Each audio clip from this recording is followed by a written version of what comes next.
2 Corinthians 5:17 na sinasabi po dito, kaya't kung ang sino man ay na kay Kristo, siya'y bagong nilalang, ang mga dating bagay ay nagsilipas na. Narito sila'y pawang naging mga bago. Yan. So, lahat daw sabi, kung ang sino man ay na kay Kristo, siya'y bagong nilalang. Bagong nilalang na po, mga kapatid. Ang lumang pagkatao ay lumipas na. Kaya nga sabi mga kapatid, tignan mo sila. Sila'y pawang naging mga bago. Yan, naging mga bago po mga kapatid. Alam niyo po mga kapatid, hallelujah, marami pa rin pong mga Kristiyano sa panahon po natin na hirap po talagang magbago. Amen. Hirap po sila mga kapatid. Pero bakit kaya sila nahihirapan? Yun yung tanong. Amen po ba? Bakit sila nahihirapan? Kasi minsan maraming tao na tumanggap kay Kristo, tinanggap naman nila naging tagapagligtas po nila mga kapatid. Kilala naman nila ang Diyos ay makapangyarihan. Pero ang isang bagay na nangyayari po mga kapatid, hirap pa rin silang baguhin ang kanilang sarili. Hirap pa rin po silang lumakad na merong Diyos sa buhay. Hirap pa rin po mga kapatid. Hirap pa rin sila mga kapatid na sumunod sa kalooban ng ating Panginoon. Bakit kaya ganun ang nangyayari? Kasi mga kapatid, pag ang isang tao ay nabautismuhan, parang pag nabautismuhan na, tapos na. Nakuha natin, parang tapos na. Nabautismuhan na ako, okay na. Parang alam niyo po yun mga kapatid na kampante na sila sa kanila sarili. Kasi nabautismuhan na okay na po So marami po yan. Kaya maraming Kristiyano po na pagka-baptize, mga ilang linggo lang, ilang buwan lang, mga nasa isang taon lang mga kapatid, tumatalikod ulit sa Panginoon. Bakit mga kapatid? Bakit po ganun ang nangyayari? Imbis masumpungan nila ang Diyos sa kanilang buhay, masumpungan nila yung kaligtasan, masumpungan nila yung awa ng Diyos, masumpungan nila yung pag-ibig ng Diyos, pero hindi ganun ang nangyayari. Mga kapatid, hindi ganun ang nangyayari. Kaya mga kapatid, maraming Kristiyano na pag sila'y nabautismuhan at nasa simbahan, habang tumatagal sila sa simbahan, nakakaramdam sila mga kapatid ng bigat. Nakakaramdam sila na parang, parang hindi naman ako nagbabago parang ganun pa rin, parang wala pa rin So, yan po mga kapatid ang problema. Kaya maraming Kristiyano na hindi nagtatagal sa church. Kasi pagkatapos mabautismuhan, parang hanggang doon na lang. Kampante na. Masyado na nagiging kampante po mga kapatid. Ngayon mga kapatid, ang sabi dito, praise the Lord, sabi, tandaan na ang pamumuhay ng bagong pagkatao ay isang regalo mula sa Diyos. At ito ay ginagawa sa pamamagitan ng kapangyarihan ng Espiritu Santo. Tandaan nyo mga kapatid, sabi nga narinig ko nga sa isang mga ngaral po mga kapatid. Alam niyo po ba, tanong to alam niyo po ba ano yung pinakamalaking miracle na ginawa ng Diyos sa buhay mo? Amen. Tingin niyo, alam niyo kung ano yung pinakamiracle, pinakamalaking miracle na nangyari sa buhay mo? Alam niyo po kung ano? Sabi ng mga ngaral, yung pinakamalaking miracle na nangyari sa buhay mo, yung ikaw'y baguhin ng Diyos. Amen. Yun ang pinakamalaking miracle na dumating sa buhay mo. Na nabago ka, kahit na napaka-imposible na baguhin ka, kahit ikaw parang gusto ka nang isuka ng barangay mo. Pero dahil sa salita ng Diyos, dahil tinanggap mo ang salita ng Diyos, nabago ka. Malaking miracle. Kaya nga mga kapatid, doon sa mga tao, ang daming nagtataka, paano ka ba nagbago? Ano ba ginawa mo? Di ba? May mga nagtatanong na ganun Amen. Kaya minsan, ang sagot lang nila, alam nyo kung ano sekreto? Si Kristo. Amen. Si Kristo. Si Kristo ang sikreto.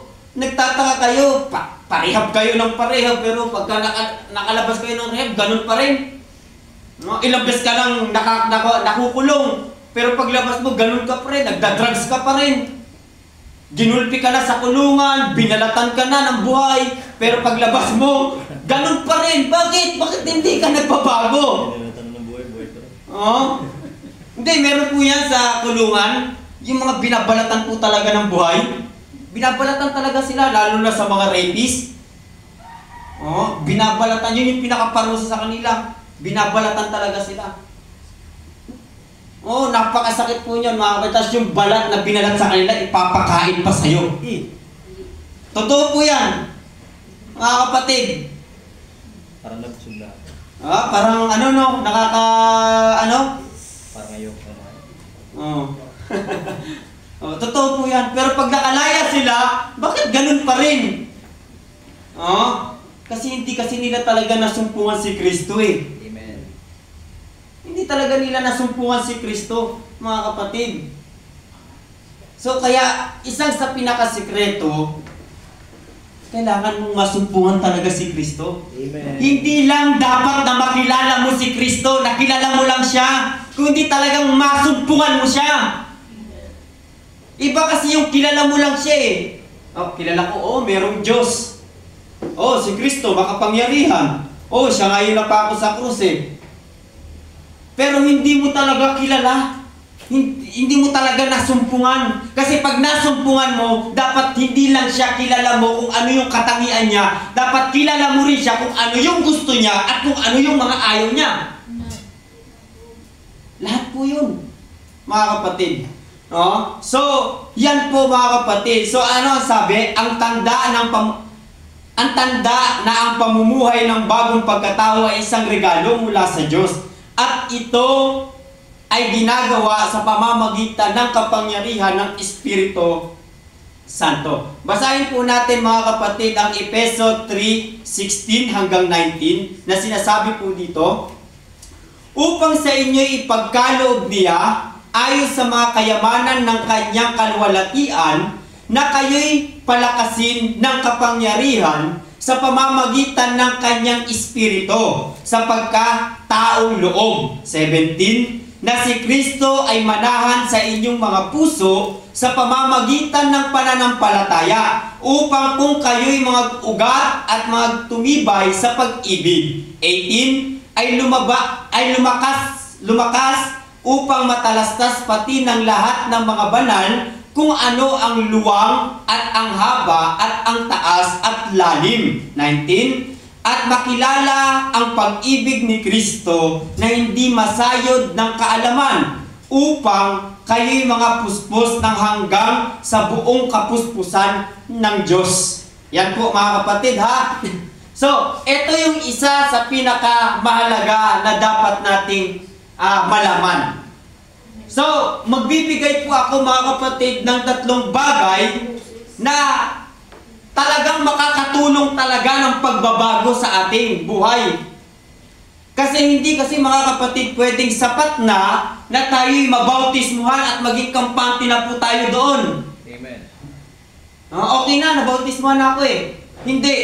Kasi pag nabautismuhan ka, tandaan mo, paglilinis lang yon ng iyong mga kasalanan, Amen. ng mga ginawa mo ng iyong lumang pagkatao. Right, amen. Pero bukod doon, kailangan mong magpatuloy para makapasok sa kaharian ng Diyos. Amen. Nakuha natin? Para makapasok po tayo sa kaharian ng Diyos. Kaya mga kapatid, hindi pwede mga kapatid, uulitin ko, hindi pwede na maging sapat na o maging kontento na tayo na nabautismuhan tayo sa tubig. Amen. So, 3 bagay po mga kapatid na kailangan nating malaman. Una, kailangan natin ang Espiritu Santo para sa pagbabago. Una. Pangalawa, manahan sa ating puso si Kristo sa pamamagitan ng pananampalataya. Pangatlo, tayo ay mag-ugat at magsitibay para makita natin ang luwang at haba at taas at lalim ng pag-ibig ni Kristo. Tatlo po yan mga kapatid. So una po ating pag-aaralan mga kapatid, kailangan natin ang Espiritu Santo para sa pagbabago. Napakakailangan po natin yan. Kailangan po natin yan mga kapatid. Kaya ngayon sasabi ko sa inyo, hindi pwede na maging sapat na lang na nabautismuhan tayo. Sa tubig mga kapatid.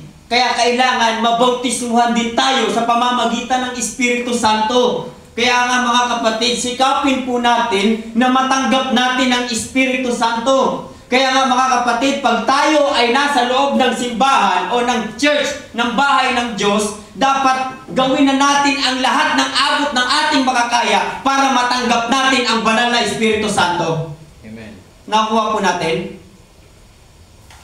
Dapat mag-worship na tayo. Nandito ka na rin naman eh. Nagtataas ka na rin naman ng kamay eh. Right. Gawin mo ng totoo. Amen. Amen po ba? Hanapin mo na siya. Hanapin mo na ang kanyang presensya. Hanapin mo na ang kanyang banal na Espiritu Santo. Purihin mo na siya. Itaas mo na siya ng buong puso mo. Amen po ba? Huwag nating hahayaan mga kapatid na pupunta tayo na parang puno-puno tayo ng problema, puno-puno tayo ng kabigatan. Dapat mga kapatid, hallelujah, pagpapasok tayo, oo, lahat tayo puno-puno ng problema, puno-puno ng kabigatan. Amen. Pero tandaan natin, kaya tayo pupunta ng church para ma-restore ulit. Amen. Nakuha natin? Church. Para ma-restore ulit, mga kapatid.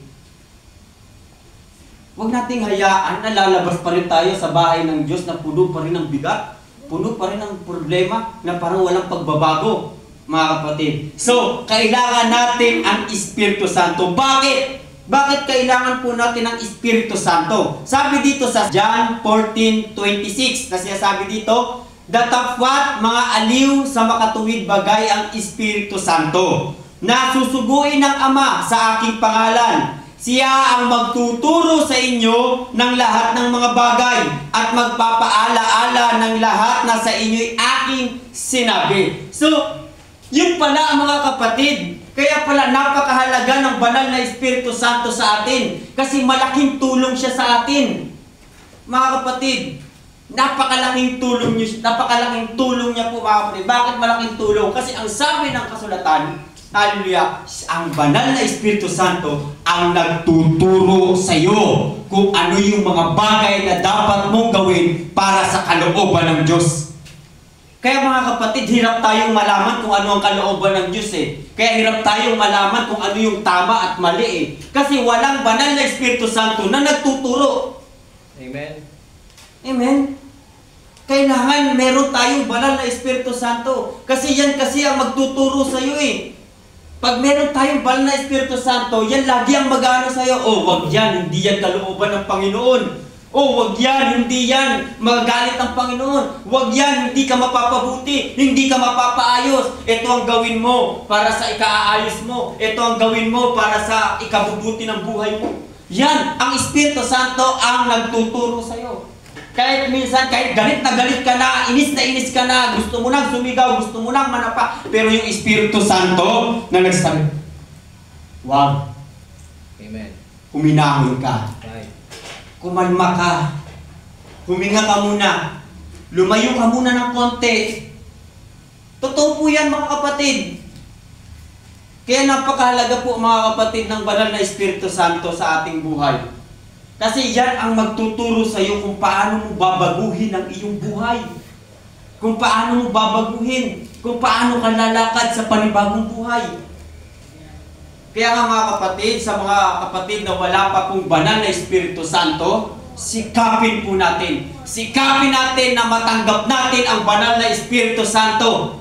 Huwag kang papayag na lalabas ka sa church na ito na hindi ka nag-i-speak in tongues. Amen. Amen. Huwag kang papayag na lalabas ka dito na hindi mo naramdaman ang presensya ng Diyos, na hindi ka na-restore, hindi ka na-revive. Amen. Kaya kailangan mga kapatid, kaya nga mamaya mga kapatid, mag-worship talaga tayo. Purihin talaga natin ang Panginoon. Amen. At ang banal na Espiritu Santo mga kapatid, hinihingi yan sa Panginoon. Amen. At pag hiningi mo po yan sa Panginoon mga kapatid, ibibigay yan sa iyo ng Diyos. Basta makita ng Diyos ang puso mo na totoong gusto mong matanggap yan. Amen. Amen po ba? Ayun ang gustong makita ng Diyos, mga kapatid. So, nakita na po natin, no, ang kailangan natin ang Espiritu Santo para sa pagbabago. So, malaki siyang tulong sa atin. Kasi siya ang nagtuturo sa atin kung anong lakad na dapat nating lakaran. Amen po ba, mga kapatid? Number 2, manahan sa ating puso si Kristo sa pamamagitan ng pananampalataya. So, mga kapatid, ito po ang isang bagay pa na pinakamahalaga. Kailangan siguraduhin natin na manahan si Kristo sa ating mga puso. Amen. Na talagang si Kristo ang nasa puso natin na nananahan sa atin. Saan? Sa pamamagitan ng pananampalataya. Kaya nga mga kapatid, ito yung mahirap po eh. Kaya mga kapatid, maraming Kristiyano na hirap silang magbago sa kanilang buhay kasi hindi totoong nananahan sa kanila si Kristo. Kasi kung talagang nananahan sa kanila si Kristo, mga kapatid, dapat alam nila kung ano ang kalooban ni Kristo. Kasi yung mga bagay na kalooban ni Kristo, mga kapatid, ito yung mga bagay na iiwas ka sa kasalanan, sa mga bagay na masama, sa mga bagay na kung saan mapapahamak ka. Kung hindi ilalagay ka ni Kristo, doon sa mas lalo kang mapapabuti. Mas lalo kang maano. At dahil yon sa iyong pananampalataya. Kaya nga mga kapatid, para malaman mo, hallelujah, isa sa bagay para malaman mo na talagang nananahan sa puso mo si Kristo, kung gaano kalalim yung pananampalataya mo. Amen po ba? No, alam niyo po yun mga kapatid, kahit hirap na hirap ka na pagod ka na, kahit puro problema na lang yung buhay mo, pero ikaw patuloy ka pa rin umaasa kay Kristo. Patuloy ka pa rin sumasampalataya kay Kristo. Naniniwala si Kristo. Wala, kahit ganito ang nangyayari sa buhay ko, naniniwala ako sa kay Kristo may kalutasan. May solusyon. May solusyon. No, sabi dito mga kapatid, sa 2 Corinthians 5:7. Sabi dito, sapagkat nagsisilakad kami sa pamamagitan ng pananampalataya, hindi sa pamamagitan ng paningin. Amen. Tignan ninyo ha, nagsisilakad daw sila sa pamamagitan ng pananampalataya. At ang sabi, hindi sila lumalakad sa ayon sa kanilang mga nakikita. Nakuha natin? Hindi sila dun lumalakad. Kung hindi, lumalakad sila sa pananampalataya. Kaya ito isang bagay kung bakit hirap din ang isang Kristiyano na baguhin ang kanyang buhay. Mabago mga kapatid. Kasi mas nakatingin sila doon sa mga bagay na nakikita nila sa mundo. Amen. Kaya hirap silang magbago. Parang ang sarap dyan Pahits nga. Isa lang. It's nga, it's. Pahits nga. Isa nga lang. It's naman. Diba? Kaya hirap sila magbago eh. Kasi doon sila nakatuon sa mga bagay na nakikita nila eh. Amen. Pero ang mga apostol, kaya sila umiiwas sa mga bagay na kasalanan, mga kapatid. Kasi hindi sila doon nakatingin. Nakatingin sila doon sa kanilang pananampalataya sa Diyos. Doon sila, tignan ninyo ha. Ito nga ang kagandahan eh. No, sabi dito sa Hebreo 11:1, sabi, ngayon ang pananampalataya ay siyang kapanatagan sa mga bagay na hinihintay. Ang katunayan ng mga bagay na hindi nakikita. Tignan ninyo, di ba napapag-aralan natin ito? Di ba? Pagka ang pananampalataya pala, no? Ito pala yung mga bagay na hindi mo nakikita pero sinasampalatayanan mo, pinaniniwalaan mo. Kahit napakahirap at napaka-imposible, pero dahil sumasampalataya ka sa Diyos, pinaniniwalaan mo. Amen. Sumasampalataya ka. Kaya nga mga kapatid, yung tipong nakakaramdam tayo ng parang wala ng pag-asa. Di ba? Nakakaramdam tayo na parang wala ng pag-asa. Wala na, kailangan ko na talagang kumapit sa patalim. Kailangan ko na talagang gawin ito. No choice na eh. Wala na eh. Yon, mga kapatid. Tumitingin kasi sila doon sa mga bagay na nakikita nila. Nakuha natin? Amen. Doon sa mga nakikita nila. Pero kasi ang pananampalataya, nakatingin yan doon sa mga bagay na hindi nakikita. Kaya nga mga kapatid, pag ang isang Kristyano sumasampalataya talaga, kahit na hindi niya nakikita na parang wala nang pag-asa, ay hindi niya nakikita na may pag-asa pa, parang wala nang pag-asa. Hindi, may pag-asa pa. Amen. Alam ko, kasama ko ang Diyos, may pag-asa pa. Bibigyan ako ng pag-asa ng Diyos kasi kasama ko ang Diyos. Amen. May paninindigan sila. Kahit hindi nila nakikita yung pag-asa, kahit hindi nila nakikita yung solusyon. Amen. Amen po ba? Pero dahil sa kanilang pananampalataya sa Diyos, mga kapatid, yun ang nagiging dahilan kung bakit nakakaiwas sila sa masama. Nakuha po natin? Nagigets po natin, mga kapatid? Amen. No? So, ayun po mga kapatid. Yun po ang nangyayari. Kaya pala hirap. Hirap tayo. Hirap ang maraming Kristyano na lumakad sa panibagong buhay. No? Kasi nakatingin sila doon sa mga bagay na nakikita nila sa sanlibutan. Pero ang mga apostol, nakatingin sila, lumalakad sila sa pamamagitan ng pananampalataya. Kahit nga mga kapatid na napaka-imposible. Kaya nga mga kapatid, yung mga ginagawa ng mga apostol, buwis buhay eh. Buwis buhay. Oh? Pero alam nyo, lagi nilang sabi, lagi nilang paninindigan sa kanilang sarili, basta maganap ko lang ang ministeryo na ibinigay sa akin ni Kristo. Amen. Yan po ang lagi nilang paninindigan. Kahit yung kanilang buhay ay nasa bingit na ng kamatayan, pero tumutuloy sila. Tumutuloy sila. Tumutuloy sila mga kapatid. Kasi hindi nila tinitignan yung kamatayan. Amen. No? Tinitignan nila, maganap ko lang ang kalooban ni Kristo. Maganap ko lang yung ministeryo na ibinigay sa akin. Yan po mga kapatid. So, yan po mga kapatid. So, naintindihan na po natin, huwag tayong lumakad sa mga bagay na nakikita natin. Dapat lumakad tayo sa pananampalataya kay Kristo. Kasi pag yun ang gagawin natin, yung wala ng pag-asa, yung wala ng pagkakataon, nagkakaroon ng pag-asa, nagkakaroon ng pagkakataon. Yung akala mo wala ng solusyon, nagkakaroon ng solusyon. Bakit? Dahil yun sa pananampalataya mo kay Kristo. Amen po ba mga kapatid? Praise the Lord. Yan po mga kapatid. So ulitin ko yung verse, sabi, ngayon ang pananampalataya ay siyang kapanatagan sa mga bagay na hinihintay, ang katunayan ng mga bagay na hindi nakikita. So mga kapatid, ito pala ang pananampalataya. Kaya nga tayo sumasampalataya sa Diyos eh. Kahit hindi pa natin siya nakikita, pero sumasampalataya tayo. Amen? Naniniwala tayo may langit kahit hindi pa tayo nakakarating at nakikita yung langit, pero naniniwala tayo na may langit. Amen. Amen po ba? Yan po mga kapatid. Number 3 po mga kapatid, praise the Lord. Sabi dito, number 3, tayo ay mag-ugat at magsitibay para makita natin ang luwang at haba at taas at lalim ng pag-ibig ng Diyos.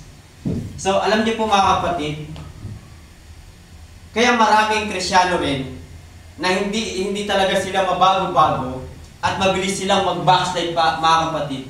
Kasi hindi nila makita yung haba, yung lawa, yung taas, yung lalim ng pag-ibig. Amen. Ng Diyos. Kaya hindi nila makita-kita mga kapatid. Sabi dito mga kapatid sa 1 John 4:16 na sinasabi dito, at ating nakikilala at ating sinasampalatayanan ang pag-ibig ng Diyos sa atin. Ang Diyos ay pag-ibig at ang nananahan sa pag-ibig ay nananahan sa Diyos at ang Diyos ay nananahan sa Kanya. Ulitin ko, at ating nakilala ang ating sinasampalatayanan, ang pag-ibig ng Diyos sa atin. Ang Diyos ay pag-ibig at ang nananahan sa pag-ibig ay nananahan sa Diyos at ang Diyos ay nananahan sa Kanya. So, tingnan ninyo po mga kapatid Ang sabi na nabasa po natin mga kapatid, at nakilala natin ang sinasampalatayanan natin, ang pag-ibig ng Diyos sa atin. Kaya pala mga kapatid, yung mga apostol, grabe sila kung maglingkod sa Diyos. Grabe sila kung sumampalataya kay Kristo mga kapatid. Kaya kayo sasabi ko sa inyo kaganina kahit nasa bingit sila ng kamatayan no? Pero tuloy pa rin sila Tuloy pa rin sila sa ginagawa nila sa Panginoon. Tuloy pa rin sila sa paglilingkod nila sa Panginoon. Amen. Tuloy pa rin. Kasi bakit? Nakikita nila yung pag-ibig ng Diyos na nasa sa kanila. Amen. Kaya nakikita nila yung haba nito, yung lawak nito, yung taas nito, yung lalim nito. Kaya pala naiintindihan talaga nila mga kapatid. Kaya kahit yung buhay nila, kaya nilang ibigay sa Diyos. Wala silang bagay na ipinalalagpas sa kanilang buhay basta maganap nila ang kalooban ng Diyos. Mga kapatid, kasi naiintindihan nila yung pag-ibig ng Diyos na nasa sa kanila. Kaya mga kapatid, yun din ang dapat nating malaman. Ngayon, ang tanong, naiintindihan ba natin yung pag-ibig ng Diyos na nasa sa atin? Naiintindihan po ba natin mga kapatid? Ha? Kasi kung naiintindihan natin kung gaano tayo kamahal ng Diyos, dapat hindi mo iiwan ang Diyos. Right. Kung naiintindihan mo kung paano siya nagmahal para sa iyo, dapat hindi ka hihiwalay sa Diyos. Amen. Amen po ba? Ano lang pagkakaintindi natin? Minsan pagkakaintindi, grabe ang pagmamahal ng Panginoon. Sobra-sobra talaga ang pagmamahal ng Panginoon. Sa sobrang sobra-sobra, hindi mo talaga alam kung paano Kaya sa sobra-sobra, hindi mo maintindihan kung anong pag-ibig yun Kasi kung talagang naiintindihan mo, dapat naiintindihan mo kung gaano ka kamahal ng Diyos. Amen. Amen po ba? Kung gaano ka minamahal ng Panginoon. No? Nagsakripisyo siya, di ba? Alam natin yon. Kahit sinong tao, alam yon. Napako siya sa krus. Namatay siya para sa atin. Bakit? Dahil yun sa pag-ibig niya sa atin. Pero hanggang doon lang ba? Pero marami pa rin tao, mga kapatid na kahit alam nila yung ganon, na ginawa ng ating Panginoong Jesucristo, pero marami pa rin hindi naniniwala. Amen. Nakuha natin, marami pa rin lumalayo sa Diyos. Marami pa rin gumagawa ng kasalanan. Marami pa rin tao na hindi sumusunod sa kalooban ng Diyos. Right. Bakit? Hindi kasi nila maintindihan yung pag-ibig ng Diyos. Amen po ba? Kasi kung naiintindihan ng isang tao ang pagmamahal ng Diyos sa kanya, hindi niya iiwan. Amen. Ang Diyos, parang kagaya lang din yan ng isang tao nagmamahal, di ba? Pagka ikaw ba, yung isang partner mo, nakikita mo kung gaano kanya kamahal? Kung paano siya gumagawa ng sakripisyo para sa'yo, iiwan mo ba yan? Hindi. Ha? Doon tayo nagsasalita ako doon sa mga matitinong tao na talagang hindi nagloloko. Kasi minsan may mga tao na nakita na nila yung partner nila kung gaano sila kamahal pero nagloloko pa rin Doon ako nagsasalita doon sa totoong tao doon sa tao na talagang seryoso kung magmahal, hindi talaga nanloloko. Di ba? Pag nakita niya na, hindi niya iiwan yun. Hindi susuklian niya pa yung pagmamahal na yun. So, ganun din po mga kapatid sa Diyos. Kung naiintindihan natin talaga yung pag-ibig na ng Diyos na nasa sa atin, dapat hindi natin kayang iwan ang Diyos. Amen. Hindi natin kayang lumayo sa Diyos kasi naiintindihan natin yung pag-ibig niya Amen. Amen po ba? Nakita mo na yung sakripisyo niya kung gaano kasakit yung sakripisyo na ginawa niya kung gaano kahirap So mga kapatid, tandaan natin, uulitin ko, tayo'y mga binago na ni Kristo. Lahat tayo ay kay Kristo na. Kaya mga kapatid, huwag tayo maging kampante na nabautismuhan lang tayo sa pangalan ng Panginoong Jesucristo. Dapat matanggap natin ang banal na Espiritu Santo. Yan ang isa sa makakatulong sa atin para tayo sa pagbabago. Kasi yan ang magtuturo sa atin kung paano tayo baguhin. Amen po ba? Tapos ang sunod mga kapatid, kailangan manahan ang Diyos sa ating puso sa pamamagitan ng pananampalataya. Nakuha po natin mga kapatid. Kailangan po yun. Yung pangatlo po mga kapatid, praise the Lord, no? Tayo ay mag-ugat at magsitibay para makita natin ang luwang at haba at taas ng pag-ibig ng Diyos. Yan po mga kapatid, titibay tayo doon. Titibay tayo. Mag-uugat tayo po mga kapatid. So, yan po mga kapatid ang mga aral ni Kristo sa mga oras po na ito mga kapatid. May mga natutunan po ba tayo? Amen. Amen po ba? So, napakahalaga po ng tatlo pong ito na kailangan nandito tayo sa tatlong ito. Amen. Para hindi tayo mawala sa paglilingkod sa ating Panginoon. Amen po ba mga kapatid?